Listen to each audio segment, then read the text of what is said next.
Right, so yeah, our case is related to our practice of the publication of partner-specific Asia Pacific visitor forecast reports for the tourism industry.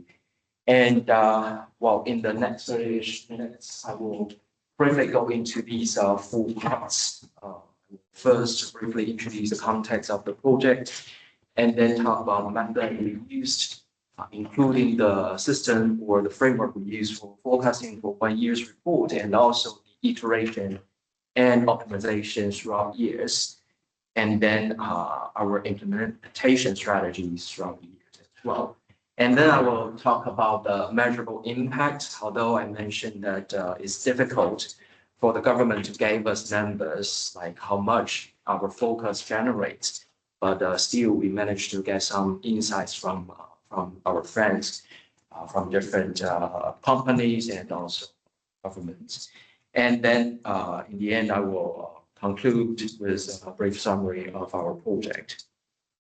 So before I go into detail about the project, please allow me to introduce the PATA and also Hong Kong Polytechnic University briefly. So PATA is a not-for-profit, membership-based association, and we want to work as a catalyst for sustainable and responsible development of tourism and travel industry in the Asia Pacific region. And the Hong Kong Polytechnic University, which is based in Hong Kong, we are one of the leading education institutions in tourism and hospitality field. And we would like to serve our industry and academic communities with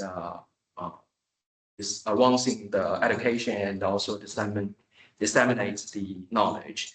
And most recently, we established this new research center called the Research Center for Digital Transformation of Tourism, where we want to use this new technology about AI, robotics, and all the technology, and to see how the integration of these technology can help the development of tourism and hospitality industry in the region. So about the project, as mentioned, it is a project related to the publication of reports. And this is a collaborative project led by PATA, where PATA collects all the data from the members, and they commissioned us, the Hong Kong Polytechnic University, to do the focus for them. And then they take the focus to do all these implementation and dissemination work. So PATA's role in this project is, first of all, get the data, get everyone together from the industry, from these tourism bureau of the destinations, and also us as a knowledge partner. And they collect data from the partners and gave it to us. And also they provide expert judgment for our forecast. Later you'll see the stages. And more importantly, after we generate the forecast, they work as a role to first of all put the forecast online in their online system, and also disseminate through webinars, the publication reports, and also events like this. So we want to position our project as the core for decision-making in tourism or hospitality industry to support the Asia Pacific tourism recovery after the pandemic. Because, you know, during the pandemic, there's a huge damage to the tourism industry. No one's traveling. And even after, like right now is 4 years after, 6 years after that, and we still not fully recovered to the 2019 level at this moment in many markets. So we want to make this project significant for the industry, and want to make it a practical Asia Pacific model for tourism demand forecasting, and to drive the standardization and operationalization of the entire industry's recovery. So here is a snapshot of our project. Well, as PATA is the regional organization association, so we cover 39 destinations around the Pacific. And that includes some cities like Hong Kong and Macau, and also some regions like Hawaii and countries like Canada and so many other countries. And for each destination, well, they supply data to us where they have different source markets. So in total, we actually covered more than 1,400 origin destination pairs in the entire project. And our submission is focusing on this COVID and recovery stage of the tourism industry. So the accuracy for our forecast actually starts very bad from 40% in 2021, because at that time, first of all, well, a lot of people don't see the scale of the damage the pandemic has brought to the industry. And also a lot of people think that the recovery can be very fast, but reality is not like that. And because of this 40%, well, I say it's pretty bad, but at that time, actually, we see even more worse predictions like with MAP of 100% or even more. So, but still 40% is not good. So we kind of changed our system, updated our forecasting system to improve the accuracy. And finally, in 2024, we reduced it to around 2%, 2.11%.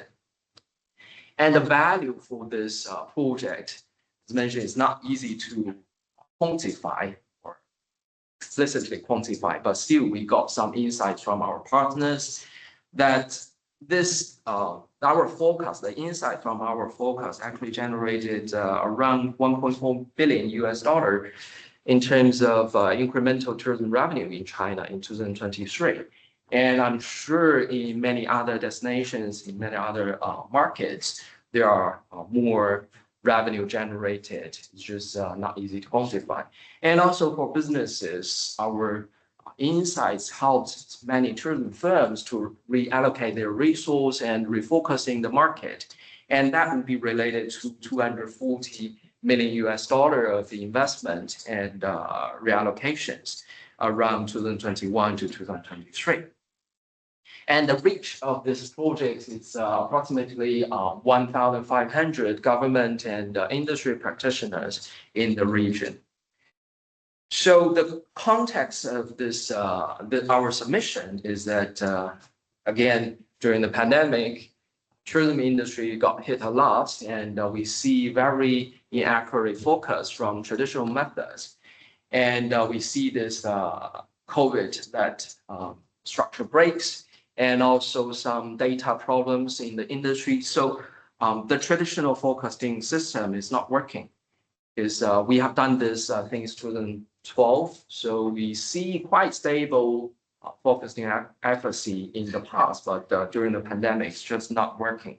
So our core challenges during this period of time will be, first of all, in the economy, in tourism economy, we see a lot of shocks from the supply side, where they cut the, say, for example, airline, they cut the number of scheduled flights and seats, and also hotel rooms got closed.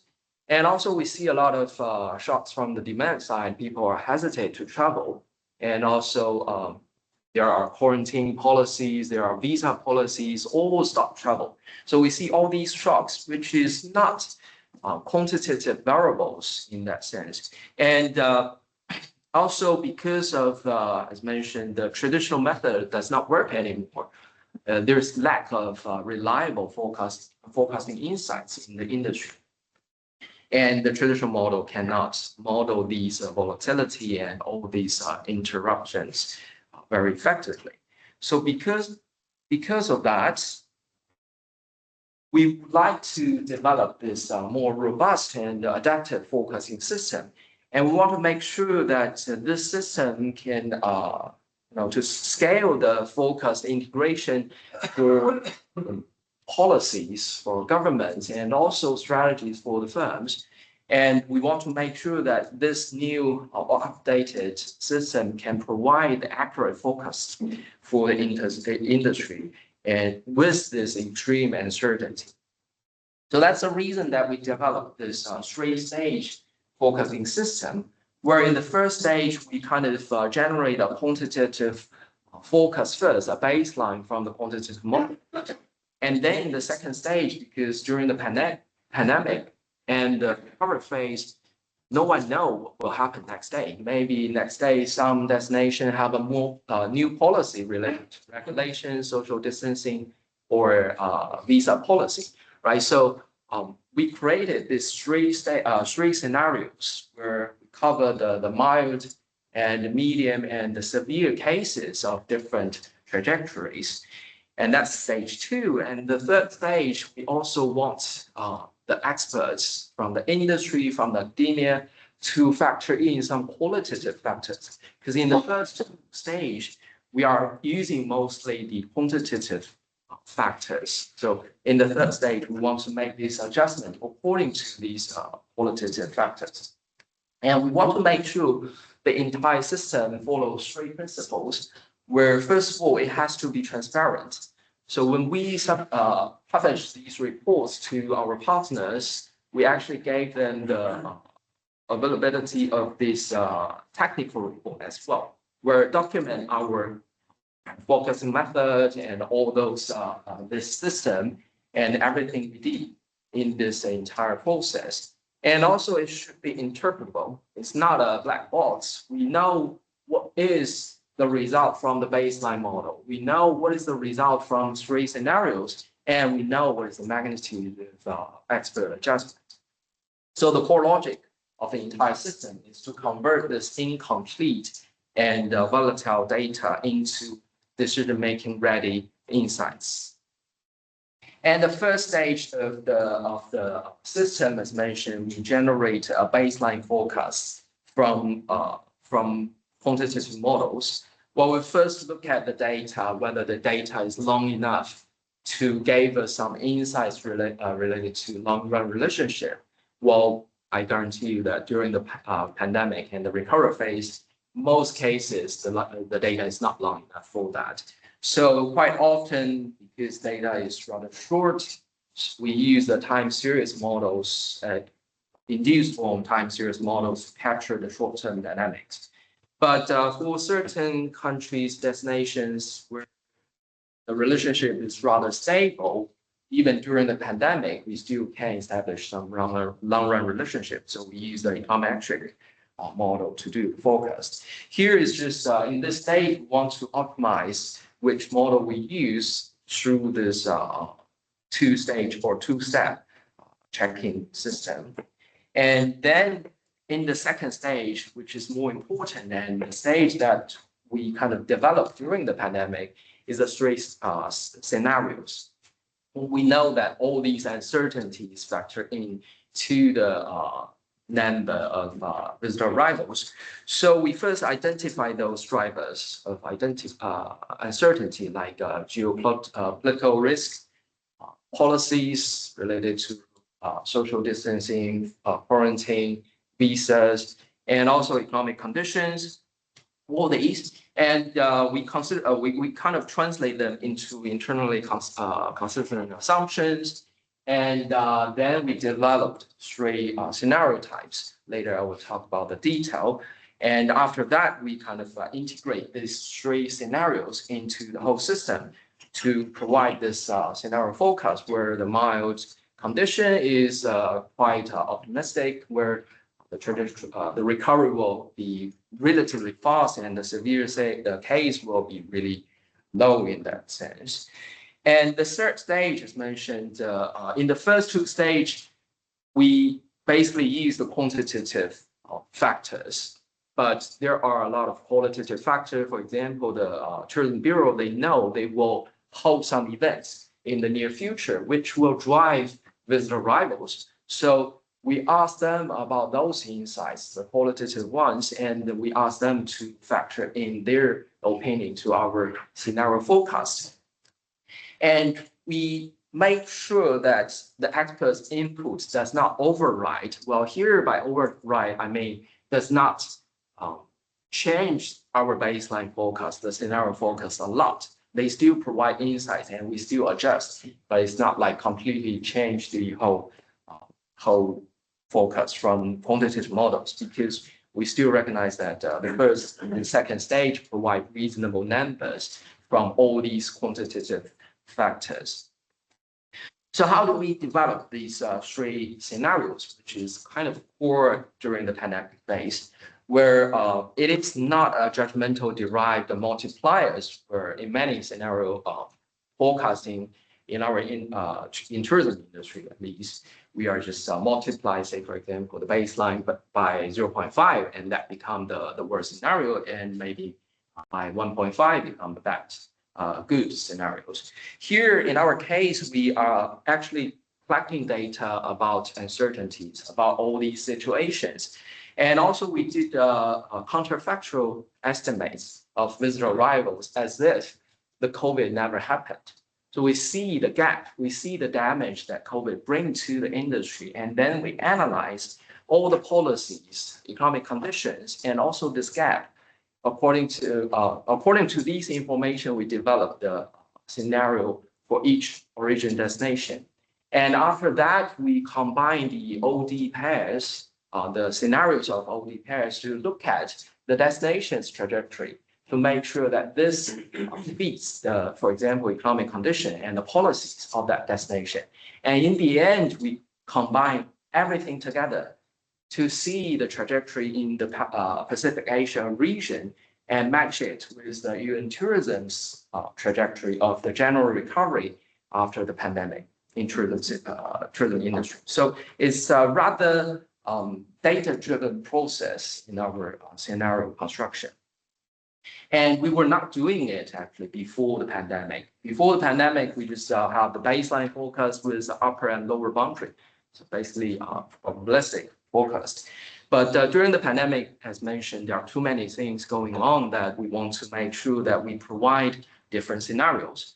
But at that time, initially, we draw basically a baseline for each scenario and then upper and lower bound for each scenario. That means 9 lines for the industry people to look at. And in tourism industry, I guarantee you that they don't like it.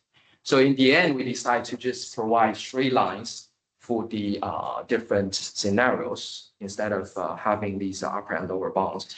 But last year in 2025, we look at the data, we find out that the recovery is pretty much there. So we come back to the baseline forecast with 2 boundaries. And the highlights of our 3-stage system is that we are integrating the data, the models, and also the data-based scenarios and expert judgment into the whole system, the whole framework, and provide this practical decision-making utility that address the 2 core questions we had before. One is the inaccurate forecasting. So after using this system later, you will see that we reduce the error to around 10% in 2022, and then around 2% in 2023 and 2024. And also using this system, we kind of generate this actionable forecast insights. So that covered that challenge as well. And the core strengths of our system, 3 of them. First of all, is adaptive. As mentioned, we factor in all those policies. And also during the pandemic, we actually publish, well, the report is on annual basis, but we publish updates. Whenever there are new policies, new changes in the world, then we factor that into our updates. And also it's clear layers because we have the 3 stages where the first stage is purely quantitative models and second stage is rather factor in those quantifiable uncertainty. And the third stage is expert judgment. So we can see the number in each stage. And it's very operational because we basically publish these reports in non-technical terms and provide narratives for our industry friends to look at, to think about it. And that's the system where we do on annual basis. But at the same time, we know that things are changing very fast, and especially during the recovery phase. So we also have this iteration and optimization process where we look at our report, our forecast after we get the new data, and then we examine how we can improve it. There are 2 major parts of the improvement. First of all, there's an internal backtracking mechanism where we look at our factors, right? And then we examine how each factor contributes to the model. And in the next stage, we kind of update that. And the second part is more general, where because we come from the university. So we do research on forecasts, we read research on forecasts. So we integrate all these updated, up-to-date new technology, new forecasting models into our system as well. At the very beginning, actually, we were using linear model, basically linear regressions with scenario adjustment, not scenario, seasonality adjustment and other one-off events adjustments. And then later we add time series models, SARIMA, ETS, profit, and more models into the system. So it's kind of a dynamic process throughout the years. So the core logic of our iteration or updating system methodology is that we have our academic research and we apply it to this project, which is rather industry or practical application. And after this application, we see the results, we update and motivate our academic research again. So it's kind of a closed loop. And this ensures that our project is, in long term, is effective. And in terms of implementation of the entire project, is what we did just generate the insights and the forecast, but it has to reach the partners. So PATA did a very good job in this by organizing people together. While they're as a core of this collaboration and we as the knowledge partner, but also all those target stakeholders from destinations, from companies. They provide data, provide insights, and they use our focus. So PATA have done many things, multi-channel dissemination of this reports. They publish the report, they put the data online, and also webinars where they explain things about the reports. They explain details, and also the events like this. Well, the report is on an annual basis where we have a report for the whole market and also for 39 destinations as well, which provides some specifics about the destination. And the publication cycle, as mentioned, is an annual basis, but we provide updates during the pandemic era because there's so much going on. And the feature of the report is non-technical, so our industry friends can read it directly without any explanation. And also they are providing some insights related to future trajectories and market conditions, comparatives across different sessions, regions. And we have all these webinars where we explain to our industry friends what are the details, what are the reasons we have those insights, and to talk with them. And the implementation strengths of our project is that, first of all, is low barrier of use because no technical term at all, and also very adaptive that we get also the insights from the industry partners. And also during the pandemic, we never stop, rather resilient procedure. And the impacts, the many parts, where first of all, we come from the university, so we have the technical impact where it's really personal improvement. And also we have policy impact on governments, business impact in terms of investment and operation, and also industry-wise impact related to the collective recovery of the entire industry. As mentioned, in the first year, we have really bad forecast accuracy, around 40%, but using this updated system, we managed to reduce it to 10% and then 2% in 2023 and 2024 that provide more accurate and precise estimates of visitor arrivals. And for the case of government, it's not easy, but Chinese government, the Tourism Bureau provide us with some insights where we suggested the targeted action of targeting those Russia, Mongolia, and Pakistan during that time, and that caused over 2 million additional visitors in 2023 and probably 6 million in 2026. And that will provide us with incremental tourism revenue with around 10 billion renminbi, which is around $1.4 billion US. And for businesses, our insights provide them with some idea of relocation, resource relocation, and also retargeting. So different companies have made different achievements in that stage. And the core value of this insights to the business is not only about investment, but also operation, like whether they want to reallocate some resource according to the visualized demand forecasting, and also they can change capacity and staffing in the long term, and also marketing optimization in that sense. And in terms of the impact in the region, well, we believe that our forecast, our insights support the resilience building of the entire region, the tourism industry in the entire region. And this serves as a kind of a data-driven decision-making process in comparison to before the pandemic in the past, where it's more like an experience-based decision-making process. So we kind of set a benchmark in this industry in the region. And also, as mentioned, we have done this for more than 10 years, and we never stopped. And we update throughout these years to make the forecast better, to help the industry better.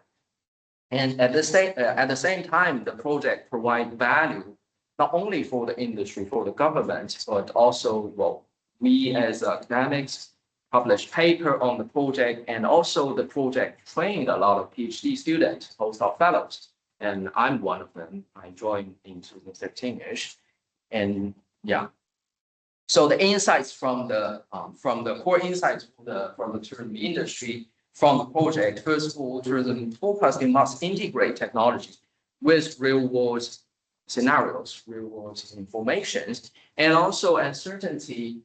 Enter the uncertainty data-based scenario plus the judgment, expert judgment works better than quantitative models. And the last but not least, sustainable tourism forecasting requires the government, industry, and academic collaboration. So we need to work together to achieve that. So to summarize, our projects developed this three-stage system to do the forecasting, and then have this iteration optimization process throughout the years. And that gave us the opportunity to implement, to disseminate all the insights to our industry friends, government friends, and that creates policy and commercial value in the entire industry. We believe that accurate forecasting empowers tourism recovery in the pandemic stage, recovery stage, and data-driven decision-making leads the industry forward. Thank you for your attention. That's all my sharing.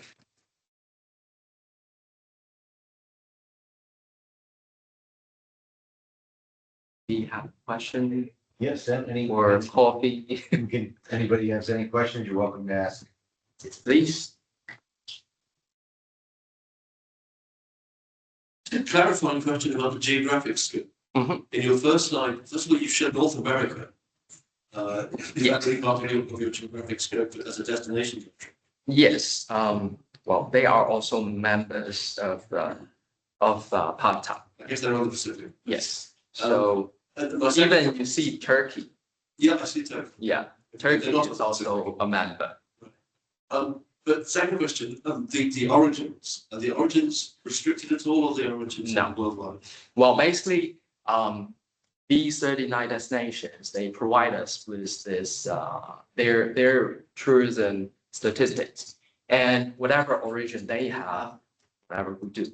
So they may provide origin from a country from all over the world, and sometimes they may just cluster the countries to provide the origin from say several countries in certain regions, work like that. So yeah.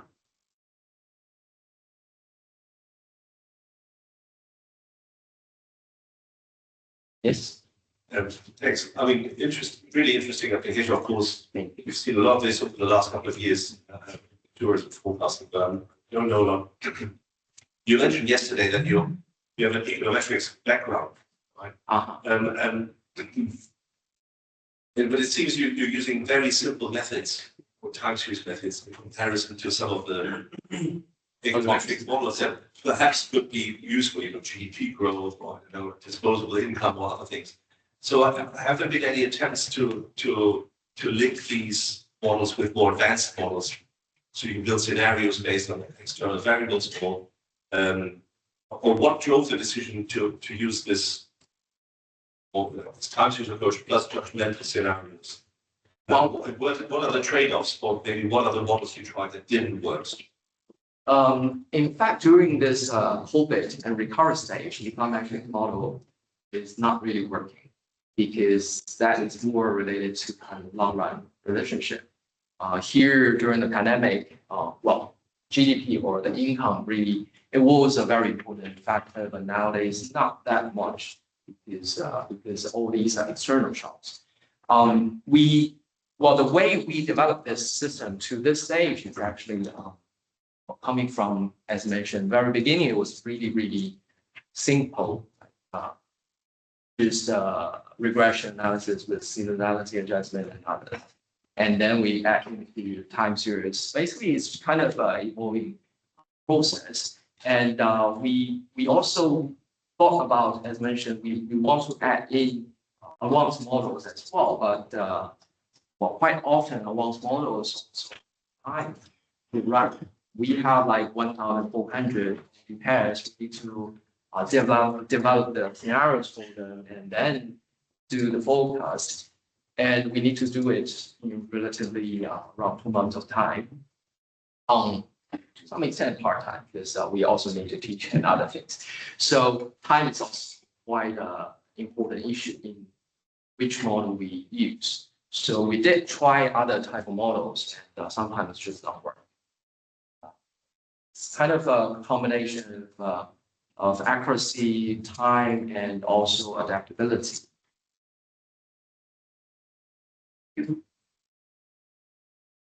Okay, thank you very much. Thank you. Congratulations again.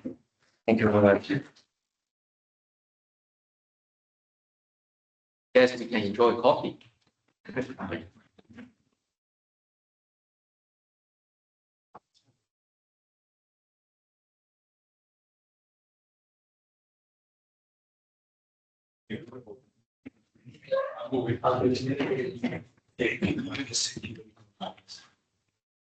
Right. I want you to launch YouTube. So if it's on YouTube, then you send me the link. Yeah. That's me. I think it's